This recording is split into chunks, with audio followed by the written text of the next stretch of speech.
एक लड़की की शादी उसकी मर्जी के खिलाफ एक सीधे साधे लड़के से कर दी गई। लड़के के परिवार में सिर्फ उसकी माँ थी। दहेज में लड़के को बहुत सारे उपहार और पैसे मिले थे। लड़की किसी और से प्यार करती थी, लेकिन मजबूरी में शादी कर अपने ससुराल आ गई। सुहागरात पर उसका पति दूध लेकर आया। लड़की ने सवाल किया, एक पत्नी की मर्जी के बिना पति का उसे छूना बलात्कार कहलाता है या हक? लड़के ने जवाब दिया, आपको इतनी गहरी बात समझने की जरूरत नहीं, दूध लाया हूँ, पी लीजिएगा, शुभ रात्रि कहकर वह कमरे से चला गया। लड़की चिढ़ गई क्योंकि वह झगड़ा चाहती थी। वह ससुराल में कोई काम नहीं करती थी, दिन भर फोन पर व्यस्त रहती। उधर लड़के की माँ हर काम बिना शिकायत करती और हमेशा मुस्कुराती रहती। लड़का मेहनती और ईमानदार था, लेकिन पत्नी से बहुत कम बात करता। लड़की अक्सर स्कूटी लेकर बाहर जाती थी। दरअसल वह अपने पुराने प्यार से मिलने जाती, लेकिन वह लड़का लालची था और उसे हमेशा पैसे लाने के लिए कहता। एक दिन लड़की ने अपने ससुराल में झगड़ा किया और गुस्से में पति की अलमारी खोली। वहाँ उसने अपना एटीएम, पासबुक और गहने देखे। पति ने अपनी डायरी में लिखा था, आपके पापा ने मेरी माँ की जान बचाई थी। उन्होंने बताया कि आप किसी और से प्यार करती थी। मैंने आपके पापा का सम्मान रखते हुए दहेज में मिले पैसे और गहने आपके नाम कर दिए। मैं जबरदस्ती नहीं करूंगा। जब आप मुझसे प्यार करेंगी तब तक इंतजार करूंगा। डायरी पढ़कर लड़की भावुक हो गई। उसे अपने पति का सादगी भरा प्यार महसूस हुआ। उसने फैसला किया कि अब वह अपनी ससुराल और पति के साथ दिल से रहेगी। अगले दिन उसने साड़ी पहनकर लंबी सिंदूर भरी, अपने पति के लिए नाश्ता बनाया और सास को साथ लेकर पति के ऑफिस पहुंची। सबके सामने पति को गले लगाकर कहा, अब सब ठीक है, मैं आपके साथ हमेशा रहूंगी। ऑफिस के लोग तालियां बजाने लगे। पति ने मुस्कुराकर कहा, पागल हो तुम। लड़की ने जवाब दिया, आपकी सादगी ने मुझे बनाया है, अब हम हमेशा साथ रहेंगे। माँ बाप के फैसलों का सम्मान करें, क्योंकि वे हमें हमेशा खुद से ज्यादा प्यार करते हैं। दोस्तों, कहानी अच्छी लगी हो तो लाइक और शेयर जरूर कर देना। दो बहनें चक्की पर गेहूं पीस रही थीं। पीसते पीसते एक बहन गेहूं के दाने खा भी रही थी। दूसरी बहन उसको बीच बीच में समझा रही थी, देख अभी मत खा, घर जाकर आराम से बैठकर चुपड़कर पूड़ी बनाकर खाएंगे। लेकिन फिर भी दूसरी बहन खा भी रही थी, पीस भी रही थी। कुछ देर बाद गेहूं पीसकर कनस्तर में डालकर दोनों घर की तरफ चल पड़ी।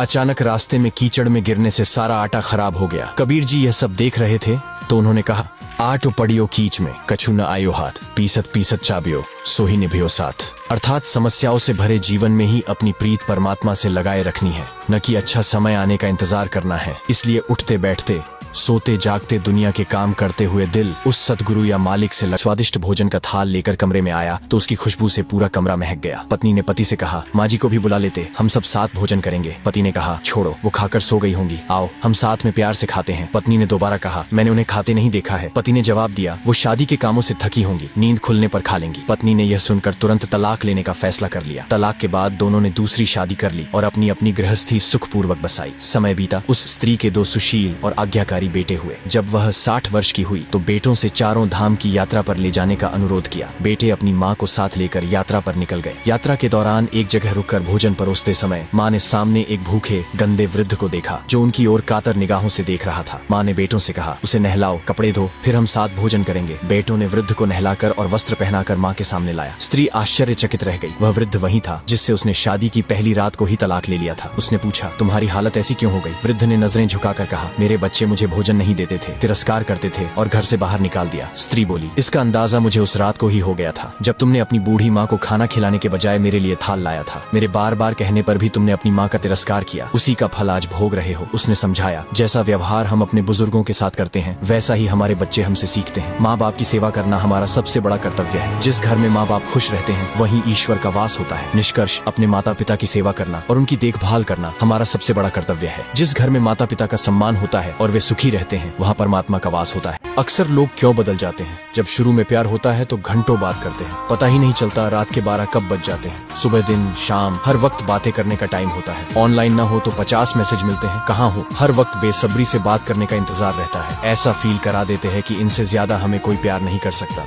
और कुछ टाइम बाद टाइम ही नहीं होता, काम में बहुत बिजी हो, सबके सामने बात नहीं कर सकते। हमें ज्यादा बात नहीं करनी चाहिए। 10 बजे के बाद मुझे नींद आ जाती है, मुझे ज्यादा बात करने की आदत नहीं है। और भी बहुत सारी परेशानियां सामने आ जाती हैं जो आप सोच भी नहीं सकते। यार ऐसा मत किया करो, हमेशा एक जैसा रहा करो। अगर ट्रू लव करते हो तो किसी से भी बहुत रोना आता है ये सब देखकर।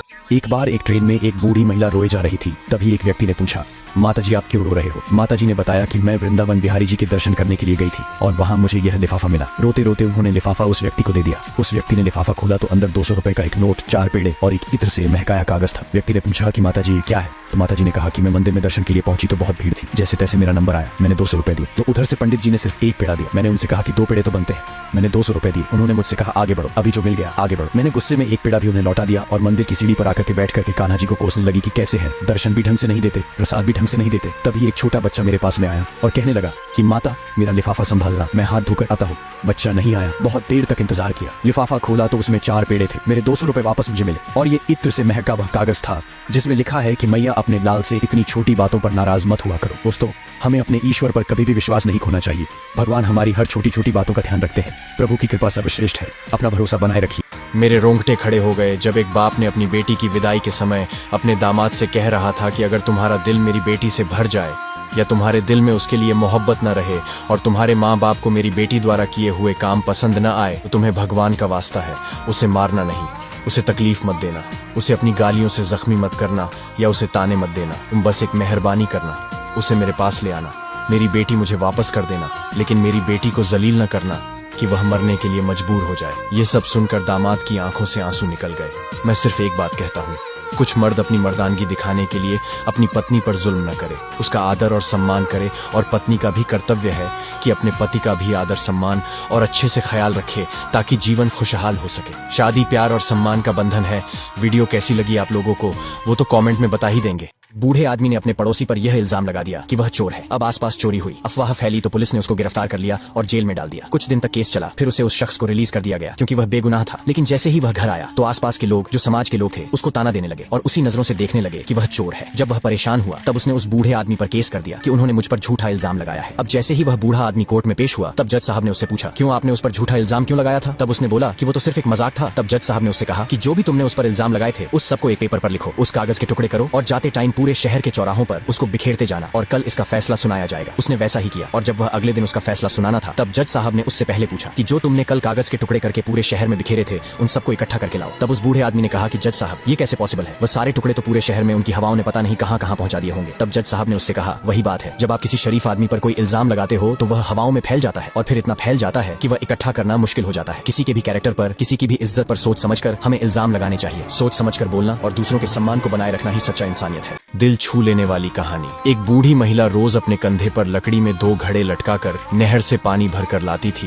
एक घड़ा मजबूत और दूसरा घड़ा कुछ टूटा हुआ था। हर बार ये होता कि टूटे हुए घड़े का आधा पानी रास्ते में ही गिर जाता। 2 साल तक ये चलता रहा। एक मटका अपने काम से संतुष्ट था तो दूसरा उदास, यहाँ तक कि वह अपने आप से भी नाराज था। एक दिन टूटे घड़े ने बूढ़ी महिला से कहा, मैं अपनी इस कमी की वजह से बहुत शर्मिंदा हूँ। आप इतनी मेहनत से जो पानी भरकर लाती है वो रास्ते में ही गिर जाता है। बूढ़ी महिला हंस दी और बोली, क्या तुमने ये नहीं देखा कि जिस ओर से मैं तुम्हें उठाती हूँ रास्ते में उस ओर फूलों के पौधे ही पौधे हैं जबकि दूसरी ओर कुछ भी नहीं है। मुझे पता है पानी रोज गिर जाता है, इसलिए नहर से अपने घर तक मैंने फूलों के बीज बो दिए थे। अगर तुम मेरे पास ना होते तो मैं ये बाहर ना देख पाती। दोस्तों, इस कहानी से बहुत अच्छी सीख मिलती है कि हम सभी में कुछ न कुछ कमियां होती हैं, परंतु ये कमियां हमें निरर्थक नहीं बनाती। हर व्यक्ति की अपनी विशेषता होती है। हम में से हर कोई किसी न किसी तरीके से महत्वपूर्ण और उपयोगी है।